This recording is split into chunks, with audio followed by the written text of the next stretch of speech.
Good morning, teacher. Good morning, classmates. See you tonight.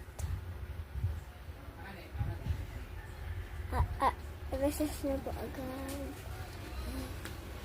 Lahat po kasi kami wala na pong ulit. Baan kasi po. Inubos na puno. Ano ba? Ako po ay matutulog ulit.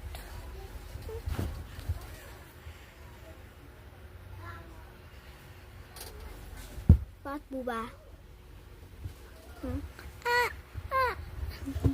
Yak na lang. Ito na talaga. Yak ko na.